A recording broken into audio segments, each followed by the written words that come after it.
Welcome to Altered Mates, a philosophical podcast hosted by Alejandro and Tobias Penno, two mates fascinated by altered states. Stay tuned for a conversational journey through the murky depths of consciousness, psyche, and the human experience. To find out more or to support the podcast, please go to alteredmates.com. We hope you enjoy the ride.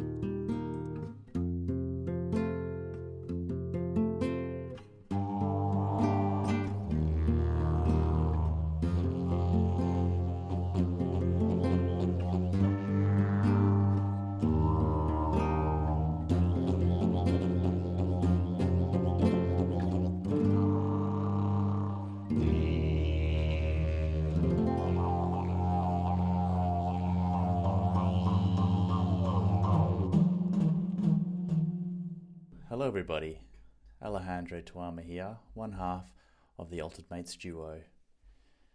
Thanks for joining us today as we discuss challenging psychedelic experiences. Experienced psychonauts amongst you will know that the psychedelic experience, as much as we might want it to be, is not all love and light. It's not all machine elves and fractals.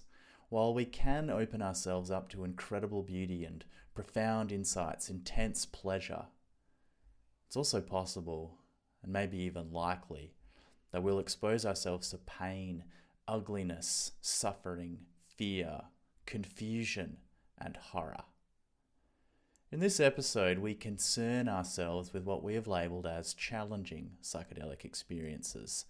And in the conversation that follows, Tobias and I discuss three particularly challenging experiences that I've encountered in my psychonautical journey. First off is an ayahuasca trip from when I was staying in a retreat centre in Iquitos, Peru, and endured an intense evening of emotional pain, suffering, and despair.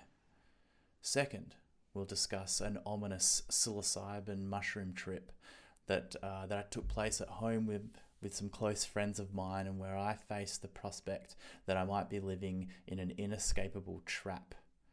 And thirdly, we discuss a terrifying DMT trip that I took alone, where I encountered what appeared to be some kind of dark demonic entity, and I lost myself to fear and panic. So we use these three experiences as a launching point in this episode to consider what, as psychedelic practitioners, we can do with such experiences. How do we make sense of them? How do we reconcile them with our picture of the world? Are we empathizing with other people's suffering? Is that what's going on? Or are we uncovering our own repressed trauma and feelings? Are we becoming aware of the multi-level trap of existence? Or are we descending into temporary madness and psychosis? Are we encountering dark demonic entities from other dimensions? Or are they aspects of our own mysterious shadow? And is there, in fact, any difference? Alrighty then, enough of me talking. Let's get on with the show.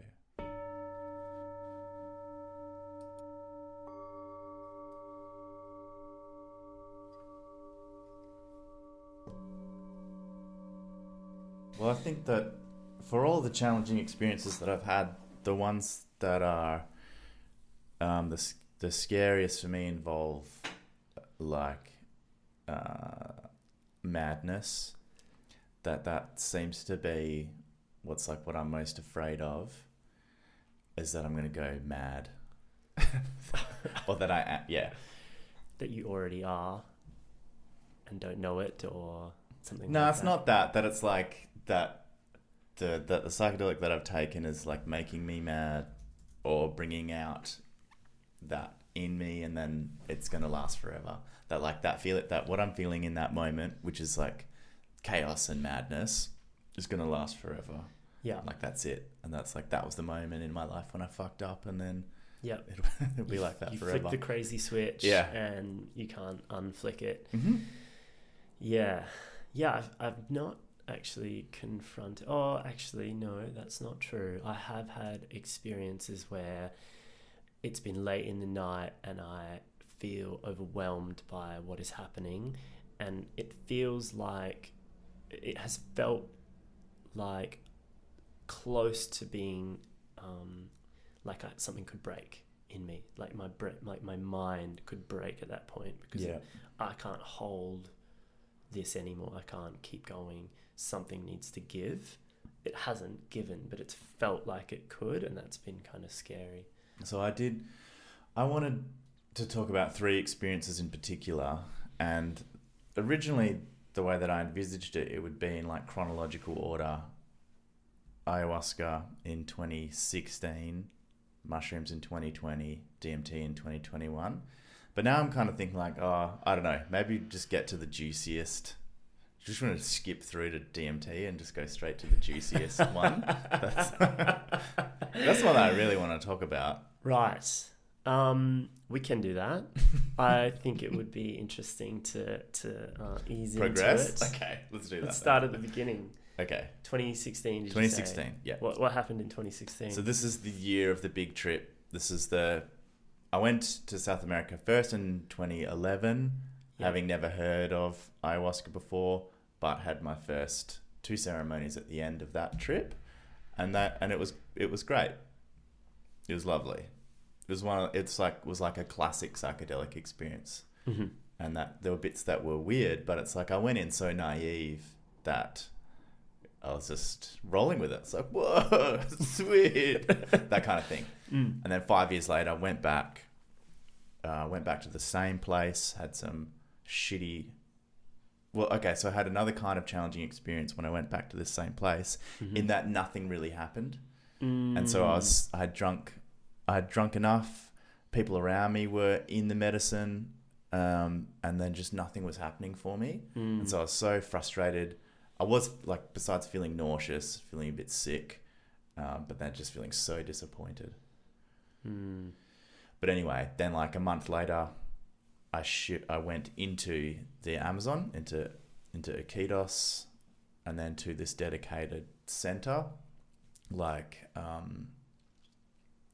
way more legit place, and I spent about a month. Well, I spent about 6 weeks there, all up. What was the name of this place? Oh, I don't know if I want to name drop. It's like you get there through Iquitos, Peru. Yeah. So I stayed there and had some serious ayahuasca experiences. I think the first night I had one and it was fairly gentle, and then the second ceremony was a massive one.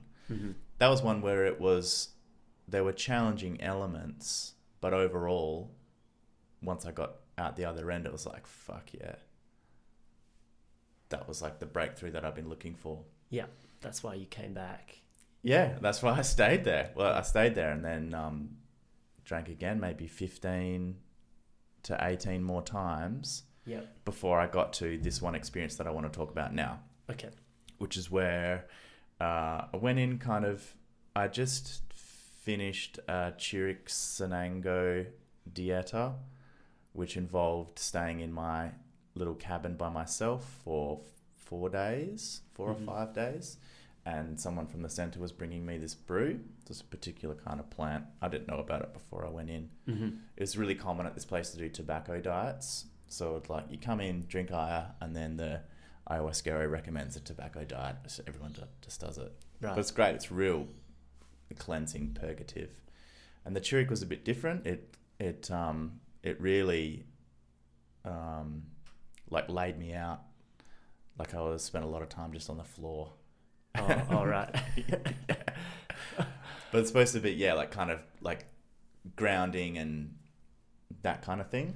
Okay. So you're by yourself in this hut. You're not allowed to leave the hut. They bring you food. They bring you this thing. You're not eating much. You have no technology. You have... That's correct. Nothing but water. Yeah. Yeah. Eating just vegetable juices. Yeah. Sometimes like a little bit of porridge with bananas. What did you do with all that time in one place? So, I was writing a lot over this period, writing a lot and thinking about my life, and I was reading. But then during the Chiric, it was quite uncomfortable. So I did spend a lot of time just like rolling around, feeling a bit uncomfortable. I was smoking a lot of mapacho. Yeah. It's kind of like, it felt like, I've never been to rehab, but it felt like that in that. So there's no alcohol, there's no coffee at the center. You can't get it. Yes. But so all you can kind of do is smoke. I mean, obviously, and then drink ayahuasca all the time. Yeah. It's kind of like a jungly rehab center. It's very, very similar in my image in my head. That's what it feels like. It's like a cross between rehab and summer camp. Cool. Yeah, Okay. so that's what I was doing. I can remember it now. It makes your skin really tingle. So it's like this like pins and needles vibration all over. Yeah. Yeah, so I'd come out after that. Okay. I'm in the ceremony. It's another one of those times where it just fucking doesn't kick in. Like the ceremony's over, gets to the end. It feels like I've had a process. Like there has been like a wave to it, and I get to the end and I'm kind of aware of what's going on around me. I'm like, oh, it was just like a nice little gentle experience, you know, because I hadn't drunk ayahuasca for a few days because I'd been on this diet, and yeah, that was it. I basically thought that was the night. And then the storm came in, and it was raining, and the rain was just kind of flicking through the windows. It was really nice. I was just lying there with my shirt off, and just the rain was kind of dropping in. Yeah, I was like, this is great. I'm just going to chill here for a while. And then everyone started leaving. And when there was maybe like a couple of people left, like there was one guy next to me who had like a horrible night. And so he was just resting. And then when almost everyone had left, then it kicked in again. Then it kicked in. Yeah, it kicked in then. Had the shaman left and the facilitators? There was one facilitator left. Okay. Thank fuck. And this dude who had a horrible night. And it kicked in, but it kicked in like a DMT flash. And it was just like boom out of nowhere. But it was good. And like I came out of it. I was like, holy shit. That was a fucking DMT flash. And then one of the facilitators and the other guy were like, hey, we're going to go to bed now. And that's when I really panicked. I started to become afraid because it just started to build in intensity. And I said, oh, could you please stay? Yep. And so one of the facilitators came back, sat down next to me. The other guy went home. And then that's when the really difficult part of the night started. Okay. And it was just waves of incredible, intense pain and suffering, like emotional pain and suffering. So it's like in the first kind of wave of it felt as though I was just like this kind of open vessel, and then all of the dark sadness and energy from the Maloka had just like poured into me, and I was just like feeling it all. Whoa. And then it was kind of like everything around me is red, like blood, red or black. And so like this first wave comes on, I'm like, oh God, so intense. And then after that, I kind of open my eyes and I'm back in the room, and then I start laughing. I'm like, oh my God, that was so intense.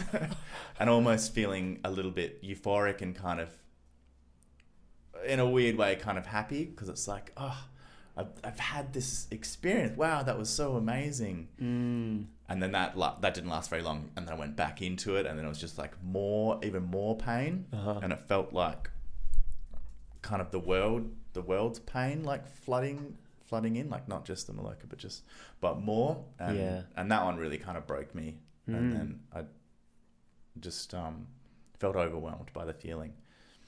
And I think that's something that I've tried to convey before about psychedelic experience, that for me, it's not as much about the visual aspect, that there's crazy patterns and then visions and images and that kind of stuff, but it's the accompanying feeling, the sensation, is it? I don't know if that's not the right word. That's the thing that you can't simulate, with a screen or whatever. But it's that something can feel so monumental and overwhelming. And even if it's like joy or love, it's overwhelming. That's like, I can't handle all of this love. I'm going to explode, and it's painful. And so then when the feelings of fear and pain and suffering come in, it's like just so brutal that I can't handle it. Yeah, And, it's like yeah. it's like the fundamental rites of passage that we go through in life. You know, marriage, death, birth. You know, like those big things that change you in a way that is impossible to describe unless you've been through that. And psychedelics change you in that same way. And it's not about it's not even entirely about the feeling. It's about how the feeling changes how you see yourself and how you see the world and your position in the world, and it just kind of changes you in a really foundational way. Yeah, because I think that related to that is like one of the initial, I talked before about like my second ceremony at this new center where it was like that, this is the real kind of experience. It's like that. It's like I go in being like, oh, I don't know about the world. Like, is there anything really going on? And then it just slaps me across the face and shakes me. Like, are you serious? You don't think this is real? Like, yeah. You want to feel something? Feel this. Yeah. Yeah. Fuck, that's interesting. Aya seems to have a unique way of like, you know, you hear this a lot about people purging for others, like within the ceremony, like somebody is, and when I say purging, I mean anything like processing emotions, literal purging, sharing suffering together, you know, processing suffering together, things like that. I had an experience like what you described where it felt like I was taking on the energy of people from the ceremony. Yeah. And yeah, it was quite a disturbing one actually. And as you were talking, I was reflecting on that, where I don't know whether this is my projection because I didn't speak to the participants or not, but it felt like somebody was processing sexual abuse in the night, and I felt like I was helping them to do that or processing that with them. Yeah.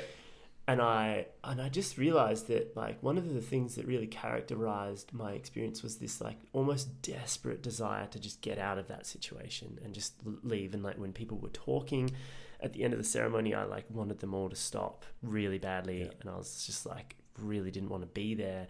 And it was like I was being forced to be somewhere that I didn't want to be, which is just an interesting reflection given what I was thinking that I was processing. What do you mean, like you're being forced?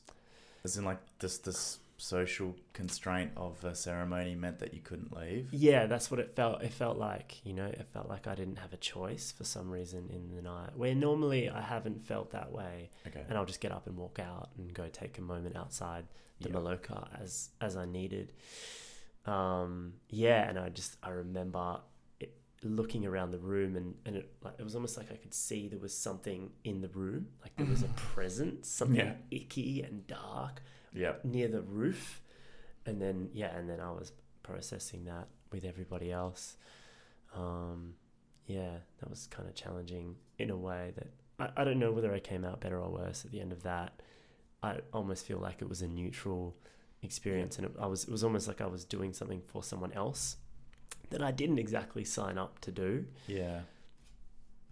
It brings up an interesting point about that, like doing psychedelics with groups of people. And so like where I did at this center, there are people that I don't know. They come from all over the world. And I mean, I had a couple of mates there at the start, and then they left, and I made friends there. But, you know, it might be half the ceremony is full of people I don't know. And it does seem like we're sharing stuff. Yeah, that there is some kind of, and do we really want to do that? Yeah. And I know that we've talked before about the potential for like community building. And so it's like, if you're there with your family unit, then I guess that's good that you can share stuff. But if you're there with randoms, is that always a good thing? Yeah.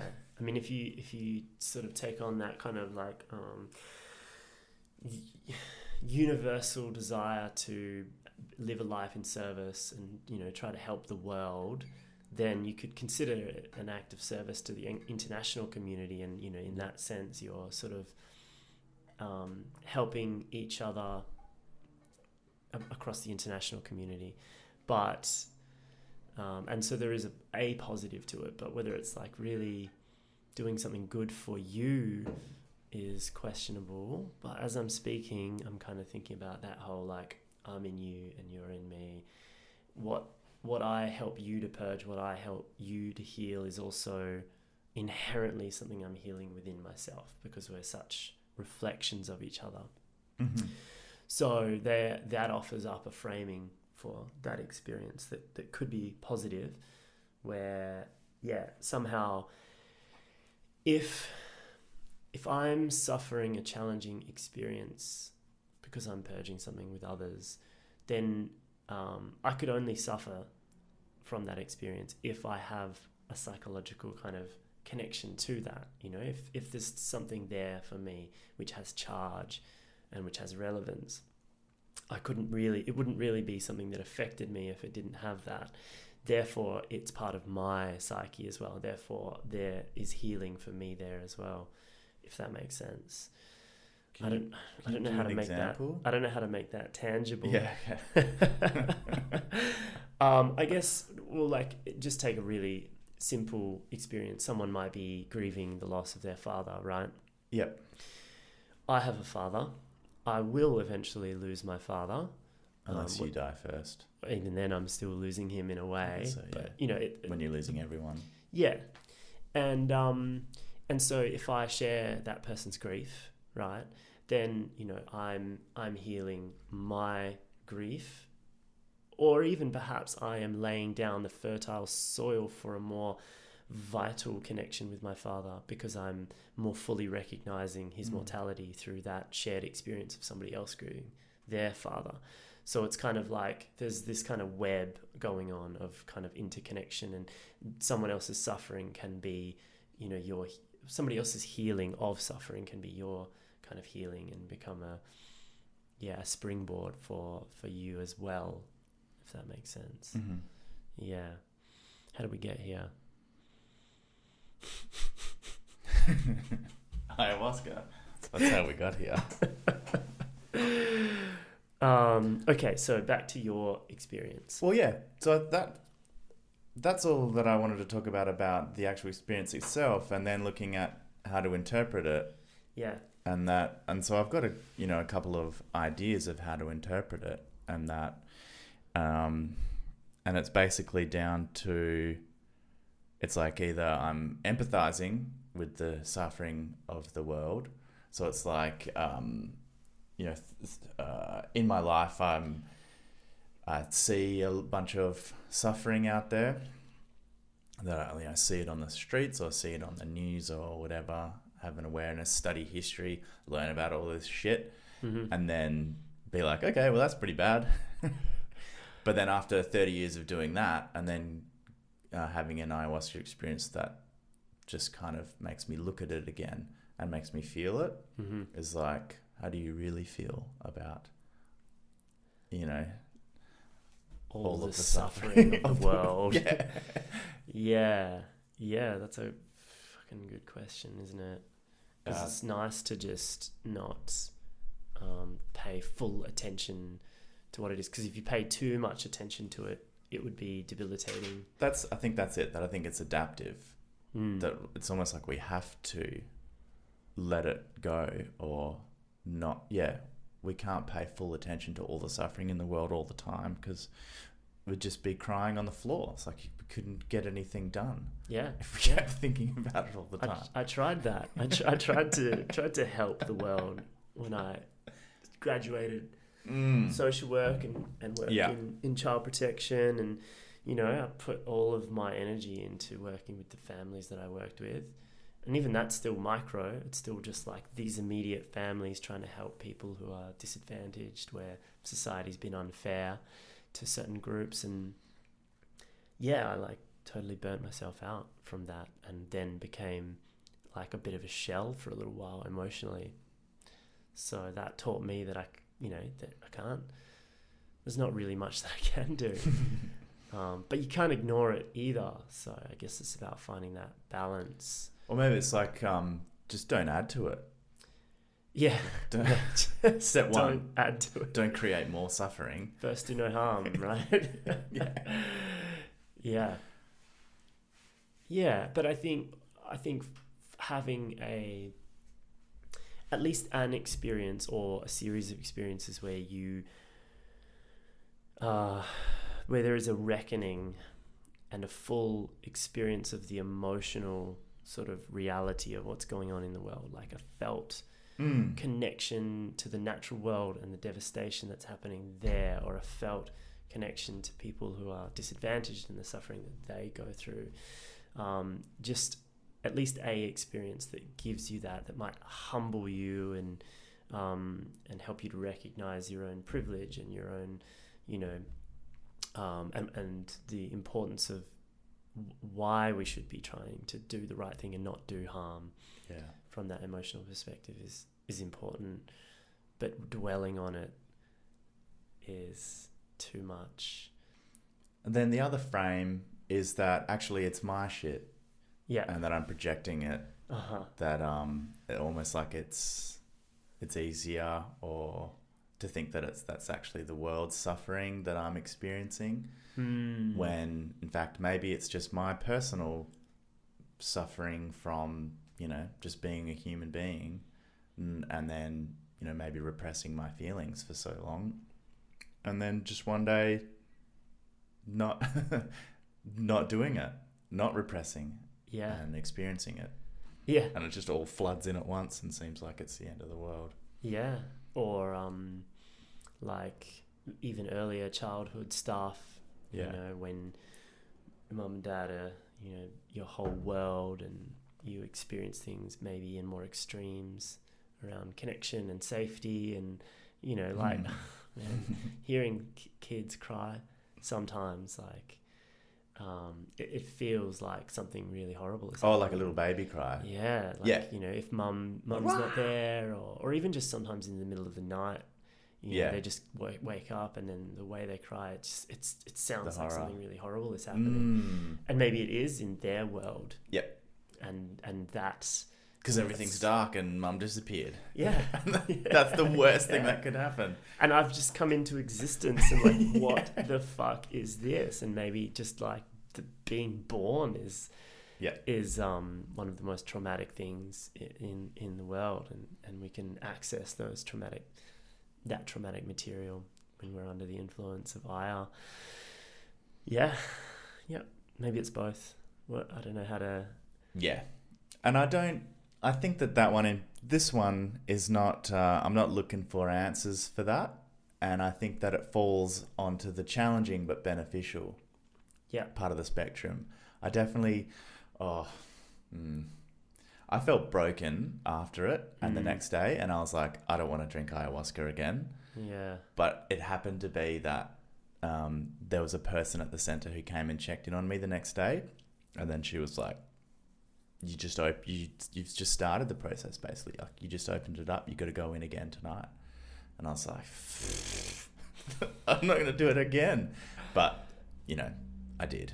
You did? Yeah. Was that helpful? Oh, and then so the night after was like the most important psychedelic experience of my life. Okay. Cool. I would love to hear about that. Yeah, I'll tell you about that one later. You can tell us later. But it was, and I think it's because, I went in that next night with nothing to lose. Because I went in almost like expecting or anticipating that it was going to be more of the same.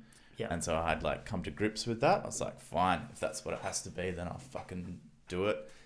And it wasn't. I mean, it had its own intensity and challenges, but it was super healing, and it was just amazing. That sounds amazing. Yeah, the shamans often talk about this idea that ayahuasca operates on the biological, physical, psychological, social, and spiritual, kind of like from the bottom up. And depending on where you have blockages in your life, it'll, like, if it's physical, it'll start there. Like, okay, your diet's fucked. You need to clean your body up. You need to clean your act up. And then if there's like psychological material, maybe there's some like pain, suffering that has been repressed. Got to deal with that. If there's like relational stuff, like you haven't closed off certain things, had certain conversations with people, it'll go to that. And then once all of that has cleared, then it will take you into more spiritual and more symbolic kind of places. It sounds like maybe one interpretation of what happened was that you processed something which then cleared the path for you to have a more deeper experience or that something. Totally resonates. And even the step before that, I think a lot of the weeks before was body stuff, clearing out old dirty kebabs and from my gut and things like that.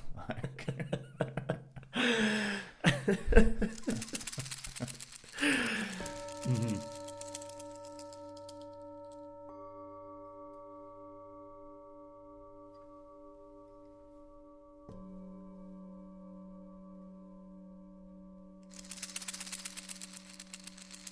So number two is mushrooms. Mushrooms.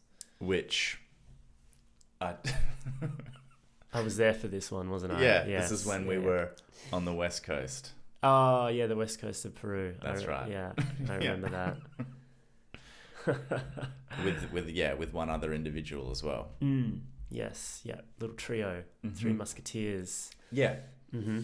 And so this one, so it was nighttime. I just remembered right at the end. Yeah. I shared a little bit about my experience. Alejandro shared a little bit about his experience, which was quite dark. Meanwhile, our third participant was sitting there listening to all of this really dark kind of existential stuff for, I don't know, half an hour, before he finally chimed in and said, I just had the most amazing experience of my life. Yeah, anyway. Fucking prick. But I think when I started taking psychedelics, I was way more jealous of people's when they had an amazing experience, and I had like just nausea and like shitting my pants for the whole night. But then, like, having had some of those really nice experiences, now I've let go of the jealousy, and I'm more like, sweet, tell me about it. That's cool. I'm so happy for you. And like genuinely, not like, oh, I'm so happy for you. Fuck you. Yeah. And it's not. I remember feeling it's nice to know at least somebody had a good experience. Yeah. Or had a nice experience. Again, so I think this mushrooms one for me was not traumatic either. Mm-hmm. It was just challenging, and challenging in a different way. So whereas the ayahuasca experience was challenging in the intensity of the feelings, the like overwhelming sadness, suffering, pain, that kind of stuff. With the mushrooms, it was like I was being like psychoanalyzed. It was almost like I split, and one of me was just analyzing my other part, and I just couldn't escape from it. I was like, why did you do that for? Then it just continually got more confronting. That it was like the next step was looking at like just missed opportunities in my life, and moments of inaction, and feeling like I had this quite vivid vision of, so it was on the grassy area at UWA. I haven't been there in a while. I don't know if it's like changed from when I was there, but it was almost like there was like almost like a blurring Ferris wheel of people that are just spinning around in a circle. And I remember I just watched like some Attenborough where the flamingos, they do this fucking dance. So it's where they're kind of pairing up, and they'll go and they'll all kind of fly. It's like they walk on water, go one direction, and then they'll turn around and go back the other way, and they'll just keep doing this over and over again. But there's some flamingos on the outside that are just like watching, like, what are you guys doing? And that's what it felt like. That it felt like I was going back, watching all these people just like spinning in this social world, and I was just on the outside. And it's this feeling of like, you got to jump in, man. You got to jump in and be a part of it. You got to do something. And I'm just frozen on the outside, just doing nothing. Like a passive observer that never really lived their life. Yeah. And then in that time, I'm feeling like this is how it's going to be forever. Mm. Because this is how you feel in this moment. This moment is eternity. Therefore, this is how it has always been and how it always will be. And you will always be like this. Oh. Yeah. And it's not true. Like, it's not true because I have done many things. Yeah. Adventurous things but in that moment, I just felt like all of the things I didn't do, it's almost like ignore everything else, just focus on this. Mm-hmm. Yeah. Wow. I mean, it's almost like it exaggerated that feeling for you. It exaggerated it, made it fully the worst thing, the longest thing. It just like amplified it. And with what outcome? Well, what happened after that? Well, then there was another step. Oh, there was which was even worse. Even worse. Oh, God. Yeah. Oh, no. Yeah, and so then it became more existential.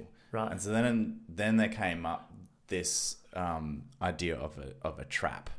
And this is kind of like one of my other fears. If my main fear is like madness, then this is the other one, that I'm in a trap and I can't get out. Oh, and it it ranges from this like surface level trap, which is like I have to do this fucking job to pay the bills or whatever, or like I'm trapped in this place, like in Perth. I can't get out. Yeah. Or I'm trapped in my body and like just the way that I live, like that I've like eat too much or drink too much. Yeah. It's like, yeah. I'm trapped with this group of friends, this family, this life. Yeah. But then it goes beyond that and it's like I'm trapped in the way that this world operates. Yeah. Of kind of survival. That like if you look at the way animals live, it's like they wake up and need to figure out how to eat that day or they're going to die or they're going to be killed by something. And so feeling trapped within that particular system. Yeah. It's like I'm in a system that is like do or die, like kill or be killed. Mm-hmm. And that as much as we as humans have like tried to transform that and like push that out to the boundaries or set up walls against that, it's still, can still feel that it's presence it's just a more fanciful, more complex version of the trap, but it's still the same trap. And there's a level of the trap which is where I feel like I'm being held captive by like a elite class of human people. Yeah. Like the elite political economic class that basically run the world and force me into slavery. Yeah. Which is arguably exactly what is happening. Yeah. And feeling like that there's no way that I can get out of that. That they've just got me in this bind where I'm never going to be able to fight against that. Like I'll never amass enough power to do that. Yeah. You were born in this class and you will die in this class unless something extraordinary happens. Yeah. And I don't know, and so then it's like I don't know what it would take for those people who hold such incredible power to give it up. And it's like, and I can understand that it's like, why the hell would you? If you look out in the world and see that it's a game of survival and it's do or die and you happen to be born into this super class, why the hell would you give that up? And risk being pushed down into the pit? Yeah. You wouldn't. And there are bigger forces at play than you as well. Like, I don't know what it's like to be in that class, so I can't really speak from that place. But I imagine, that there is enormous pressure on a lot of people who are in those places to maintain that. Oh, absolutely. And to keep it, not just, socially, but from immediate family, from all sorts of pressures. Because they're also competing against each other. Yeah. I've heard it like described, depending on which class you're born into, you're playing a different game. And when you're born in like the lower class, it's like snakes and ladders. When you're born in the middle class, it's like checkers. And when you're born in the upper, like higher class, it's like chess. And each has different priorities. But yeah, in that upper class, it's all about who you know and connection and status. And it sounds like a nightmare of its own kind of creation. Yeah. But one that sustains our trap that we live in. Yeah. I wonder, like, in terms of those bigger forces at play, this is a whole other conversation about like the idea of collective entities, that there could be some kind of collective driving force, or a bigger than an individual, I guess a cultural force, which is holding these structures in place, that is just something so big that no individual can really tackle that or change that, and that we are trapped by that. And it's something primal in humans to have a hierarchy, and that just with the complexity of our culture now, that primal hierarchy is now built into the complex social structure.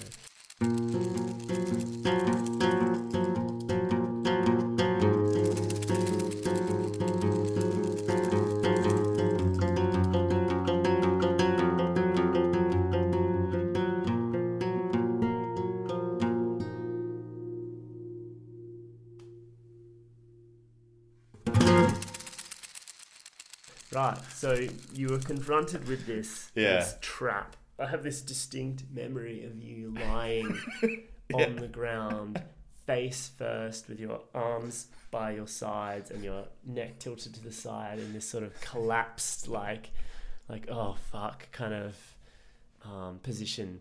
Yes. Describing feeling trapped. Yep.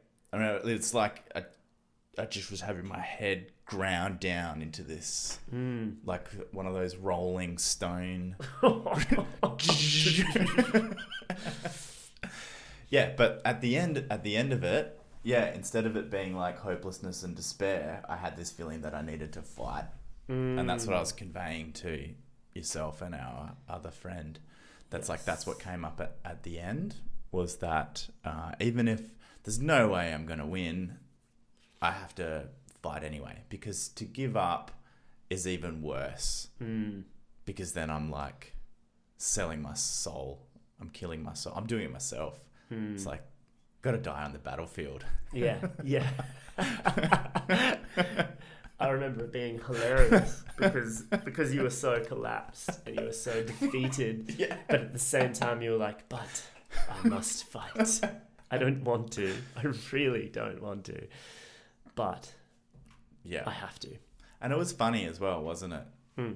I remember I found it quite amusing that it's like, and I think that maybe that's a character of the mushroom, where it still has an element of that hilarity to it, where it's like, it was such a dark night for me, but it was still kind of amusing. And when you just come out of it on the tail end, I love that bit, because everything's a bit funny and still feeling a little bit floppy and yeah. These days those are almost exclusively the times where I cry so much, I laugh so much I cry. Yeah. It reminds me of like the first few times I'd smoke weed and get stoned before it kind of turned on me, and I can't really use it anymore, but it was like that kind of free hilarity. Yeah. Yes. I love that part. Okay. So it kind of sounds like that one was quite, albeit challenging, you come out the other side better because you've kind of looked at that feeling of trapped in a way that was very full and complete in all its, Yeah. And come out going, I've got to fight. It certainly wasn't traumatizing, and it wasn't like I learned something. I was like, yes, here we go again. My fear. So it wasn't like a surprise. You didn't know about this, but it was just like a real examination of it. And after reflecting on it, it's hard to say like that's not at least a part of the reality of the world. That it's not like I don't think I was misinterpreting the world. I think that it's pretty fair interpretation. It's not the whole story, because on the day-to-day, like I still go around and hang out with mates, there's still love in the world, of course. Yeah. And you could you could also kind of look at it and realize that also that depending on which lens you take, we are part of the upper class and we are the bad guys in that narrative, relative to somebody else. Yeah. And so, you could totally flip that on its head in one perspective, I guess. So, but at least in one perspective. Whose face am I pushing down into the mud? Yeah, exactly. Oh no! To be where I am. Yeah, that's right. Yeah. Is the only, in order to not be complicit in that system, would you have to, sell all of your things and move to some other country and dedicate your life to kind of some sort of... But I think, but see, part of the realization is understanding the way that the world works. And I mean that outside of not just human world, but nature. You look at nature is fucking brutal. Mother Nature, she's brutal. I think we've talked before about insects and shit like that, the way that some wasps will behave. Oh my God. Injecting, babies into other insects' heads and shit like that. Yeah. Or, just look at a lion chase down a gazelle or whatever. Yeah. That it's that's the world that we live in. Let's face that reality that since, life began, it's been consuming other forms of life and putting that life into itself. That's almost that where we eat other things and make them us. Yeah. That's what life does. That is our nature. That is nature. Yeah. And I think, now it's getting to something that I find really hard to wrap my head around. Yeah. That it's so if that's the nature, so what is adaptive, what's effective is being brutal. And so if we look at humans, being the best at warfare, is the most effective strategy. Because that allows you to beat everybody else and take all their shit. Yeah. But anybody who's looking at the world can say, well, we don't have to do like that. If we just stop devoting so much of our resources to aggression, we could accomplish anything. But then it's this feeling that whoever does that then leaves themselves exposed to a nation state who doesn't agree and is no, we're going to focus on the warfare bit and we're just going to take all your shit. Yeah. Yep. We'll do whatever we want to you. Yeah, which is why I guess we are where we are, where we have both aspects to our nature, which is the brutal, violent capacity that's in us, as well as the cooperative capacity.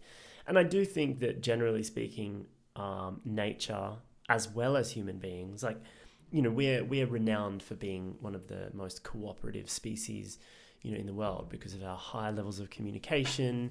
That's what gave us a survival advantage in the last, I don't know how many thousand years that we developed these big brains, was that we developed an awesome capacity to communicate with each other, form small groups, and cooperate in really sophisticated ways. And so we weren't the strongest, we weren't the biggest, but we were the smartest. Yep. And that's how we won in nature, or how we survived, I should say. But I guess what I'm saying is that I think that nature in general and humans in general are more cooperative than the mainstream narrative has kind of told us.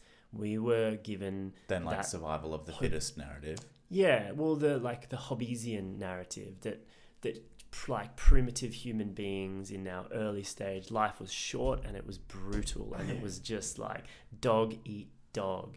But actually, I think we're realizing that hunter-gatherer societies actually lived quite well, and it wasn't characterized by death and brutality all the time.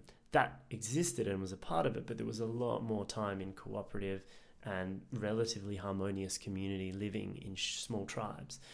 And so, and I think that narrative that we were sold and that we have been sold supports a more violent version of our culture than I think is really necessary.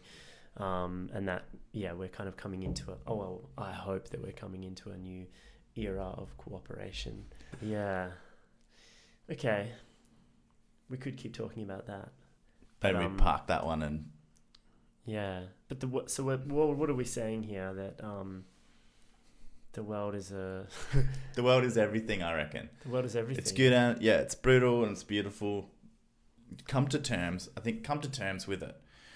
Understand that, yes, it is correct that it's brutal and violent, but yes, it's also correct that it's beautiful and lovely and there's flowers and, you know, there's birds chirping and there's pretty girls. And with respect to the aspect of it that's brutal and that isn't fair inherently, you got to fight.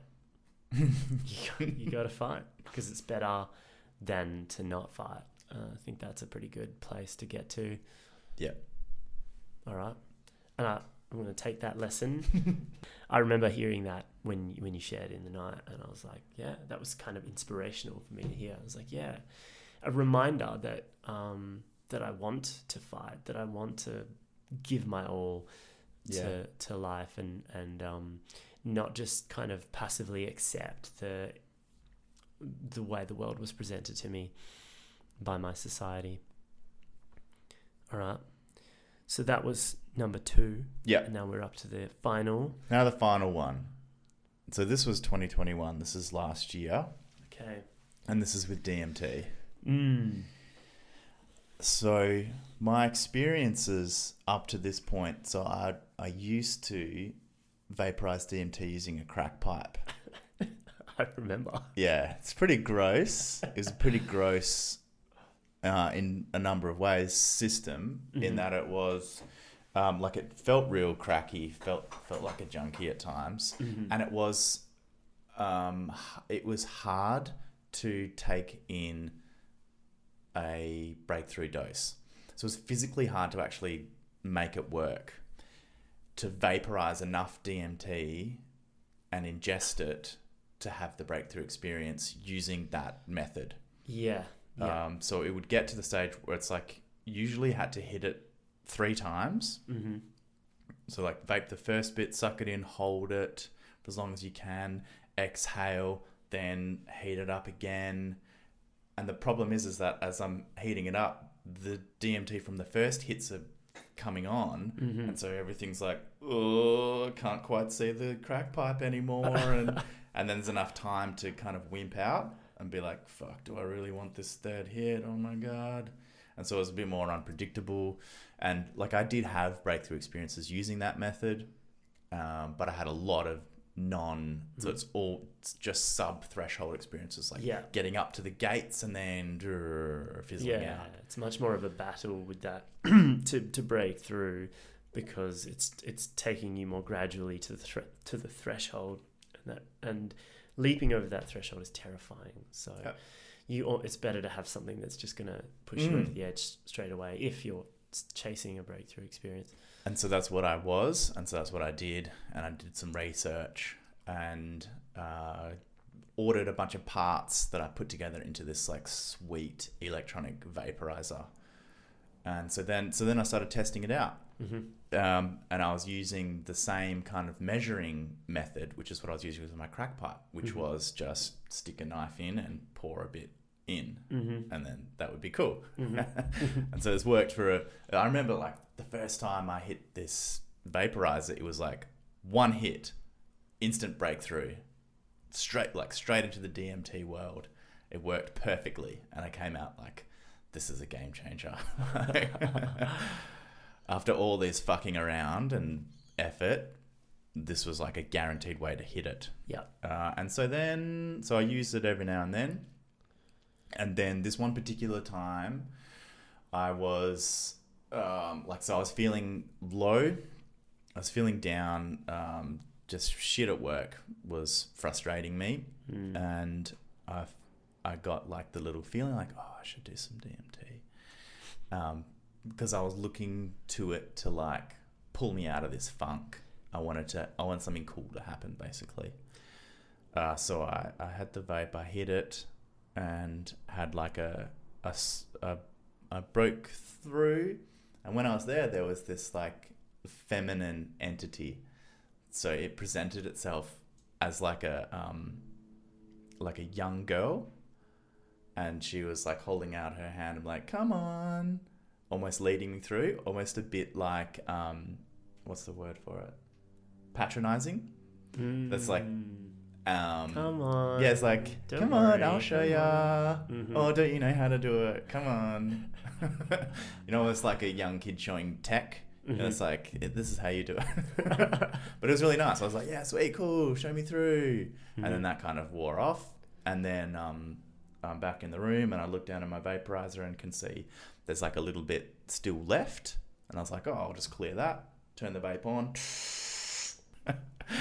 And then I'm hit and immediately go into this panic state where it feels like I've just fucked up. Like it's like we were talking at the start of the episode, where it's like I just tipped over onto the other side. Like this was the moment when I fucked up and I turned mad. Like this is madness now, and then this is going to last forever. But it's so strange because often with a like full DMT hit, I'm straight onto the ground, can't move. My eyes are closed, and I'm just in this other world. Yeah. And then open my eyes, and it's still like a bit like bloop, bloop. Still feel it like, oh, cool, it's coming down. But this one, I stood up.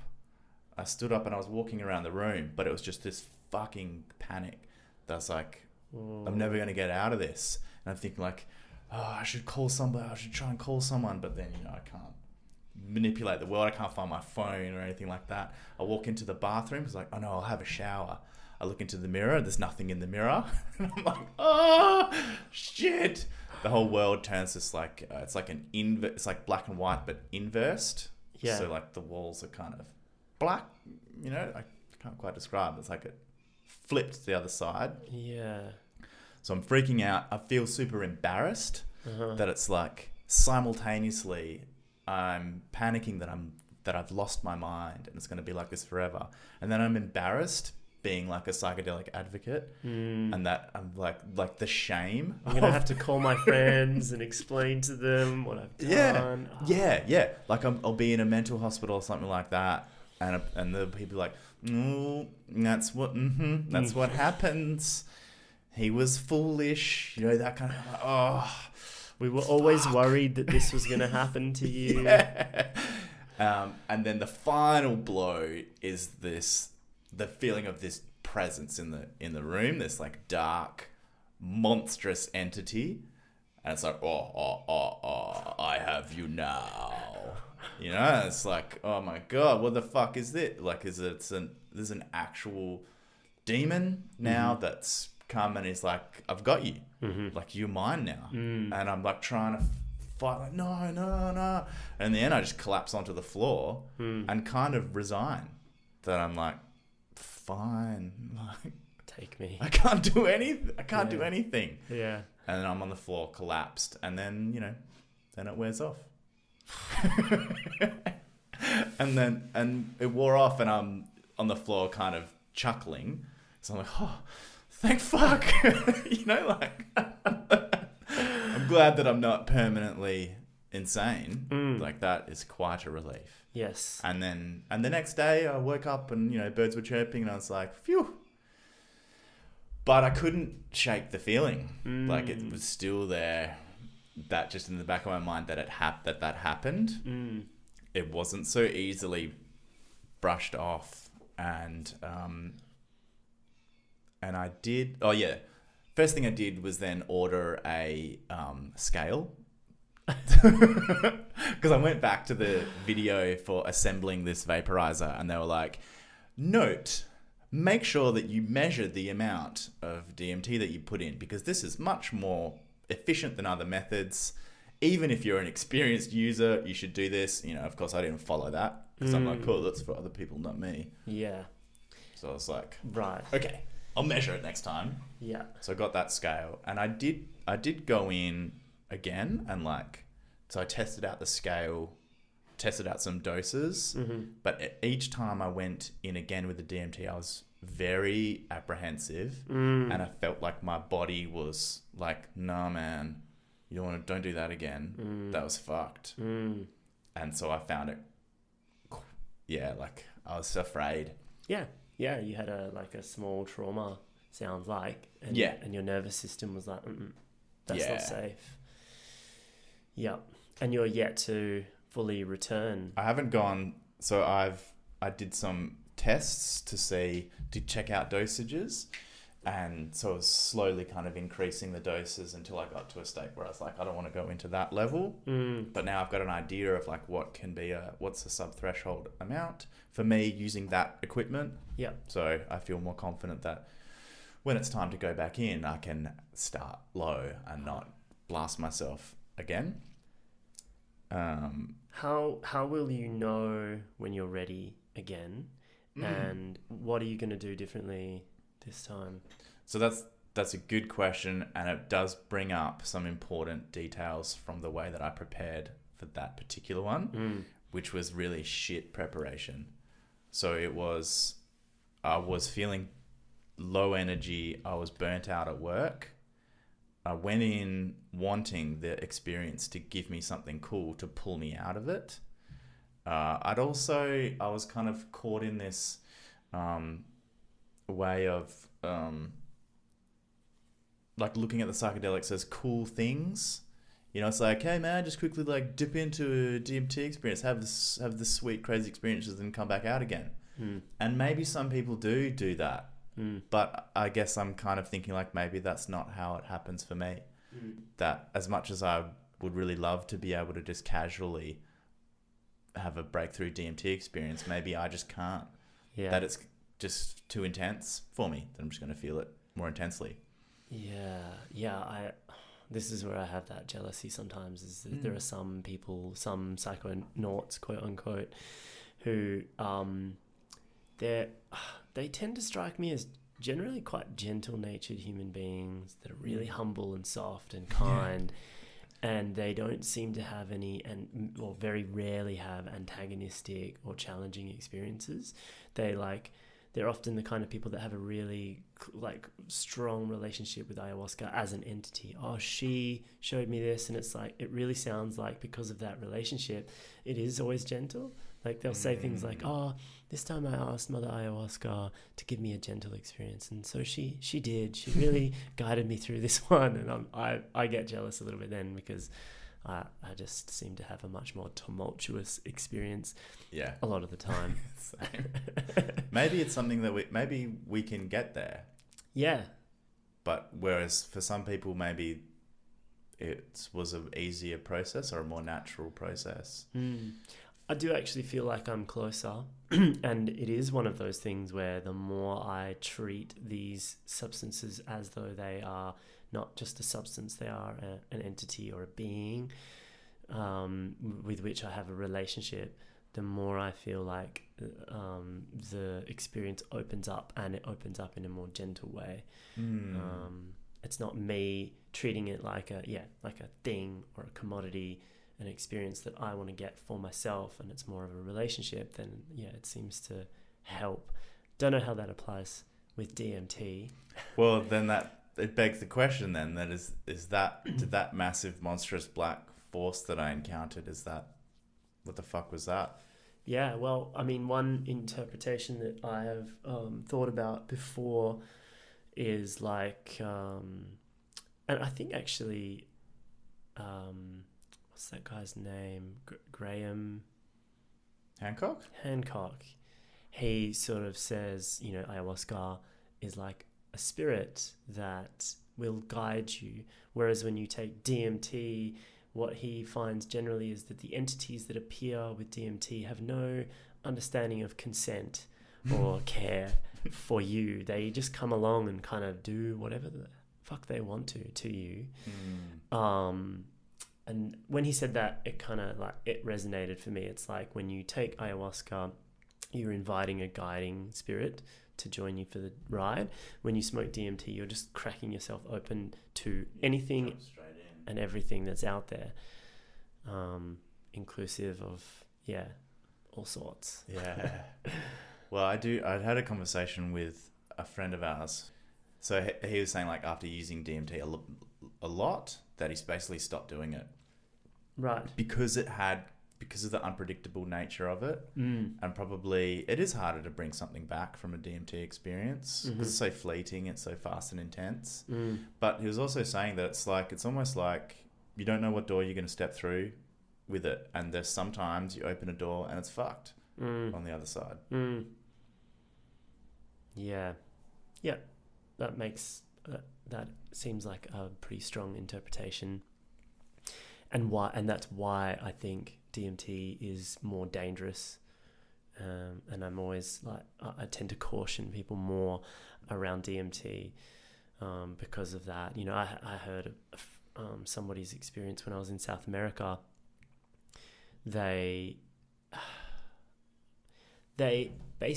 smoked DMT quite a few times before they came to South America and drank ayahuasca. And in one of those experiences, they had absolutely no idea what had happened. Yeah. Right? But they knew that they were worse for wear afterwards. Okay. They didn't feel as good. It was a traumatic experience, but they didn't know why because they couldn't remember it.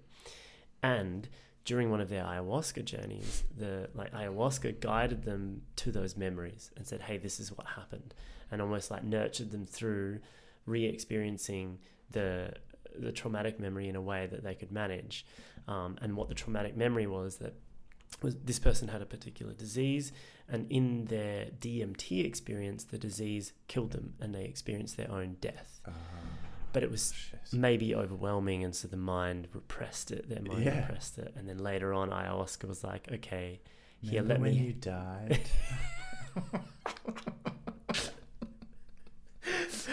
Yeah, so that always struck me. Like, another thing that can happen is that DMT can just expose you to something that you're not ready to see yet. That resonates. I do. Oh, there's something about it. There's this class. Class is the wrong word. Category of feeling that I get often, and it's like it's a return. It's when I hit it and go to it's a breakthrough, and I go to the space. It's really consistent for me. Like, I go to a very similar space, even though it's really hard to interpret. It's still like, aha, here I am again, and it's like remembering. It's I remember, yeah. Yes, I remember. Oh, how did I forget? Here I am again. And then there's some information. And I'm like, yes, I know. Yes, that's it. I remember. Yeah, I get that with ayahuasca in particular. It's a beautiful remembering. It's like being brought back to something really fundamental in myself or the world. A knowing, my heart, maybe something really deep in myself. I don't know. So weird. Yeah. I mean, I think we're remembering different things. Different things, yeah. For me, with Aya, it's quite a beautiful remembering. But with DMT, it sounds like a different thing for you. Yeah, interesting. But there's a familiarity there. Yeah. Yeah. It's such a strange familiarity, because when you're out of it, you're like, I don't remember being there before. I don't know what it is. But when I'm there, I'm like, yes, here we are. Okay. I think going back to, you asked the question about what would I do differently? How will I know when I'm ready to do it again? And so, that's right. I think a really good thing for me to remember. So in the first psychedelic experience that we talked about here, which is where I was at the center, at the ayahuasca healing center, had that brutal ceremony, went in again the night after, faced everything. It was fucking great. When I was there, it was like my whole life at that point is preparing to do ayahuasca. Yeah. It's dieting. Like, there's no technology. I'm journaling, reading a little bit, smoking some mapacho, having some chats. But the main thing is looking inward at my life and cleansing out my body. So everything is focused on that. Whereas when I hit this DMT last year, my life is focused on like work, and I'm not eating that well, and exercise is okay. Like, at this point, the time I'm describing is when my kind of exercise regime has dropped off a bit, and I'm drinking a little bit too much. Mm-hmm. And so that whole preparation is totally different. Instead of going into the experience like, I am ready for you, I will face whatever comes up. It's like, please make me feel not so bad. Yeah.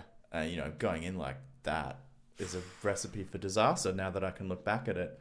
The other thing is that I was listening to super heavy music. Mm-hmm.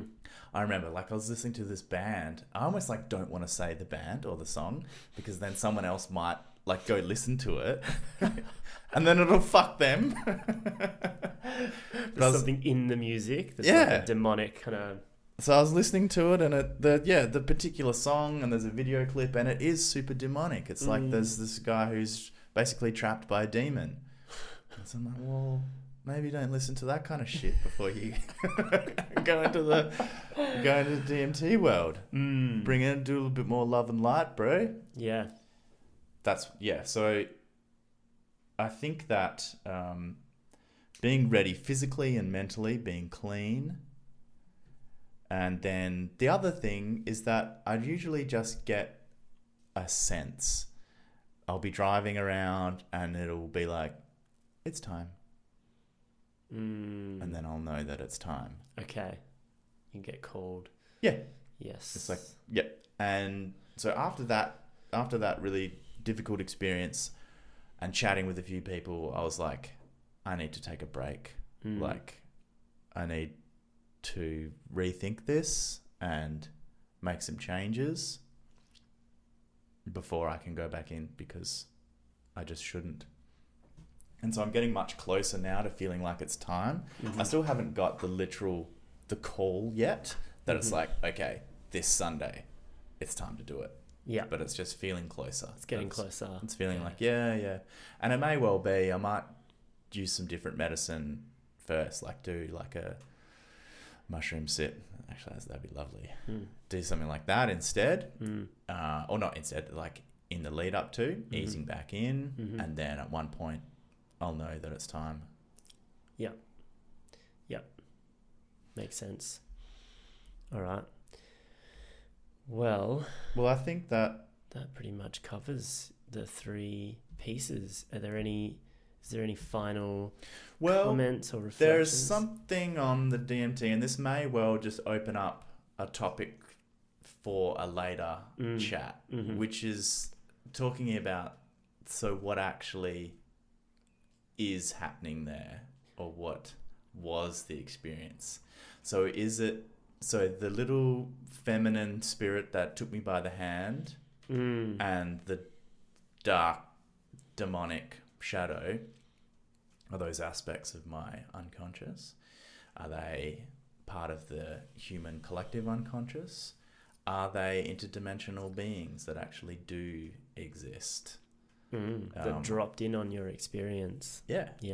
Was the little girl actually not a little girl, and was the demon pulling you into a trap in the first place? I got catfished. Yeah. Or was it separate? Was that spirit actually nice and she was going to show me somewhere, and then the DMT wore off, so I lost her, and then I went back in to try and find her again, and the demon was like, oh, I'm here now, bitch. Yeah. Could demons exist in a scientific worldview? Do they exist? All of these things would be a very fun episode. Maybe we should record a whole episode about chasing demons and whether entities exist. Sounds like a good idea. Tune in next time. Cue the music that we don't have yet. Yeah. That's it. That's a wrap. We did it. Well done. Nice. Thank you for joining us. We hope you enjoyed the episode. For more episodes or to support the podcast, please follow the links in the show notes or go to alteredmates.com. Adios, amigos!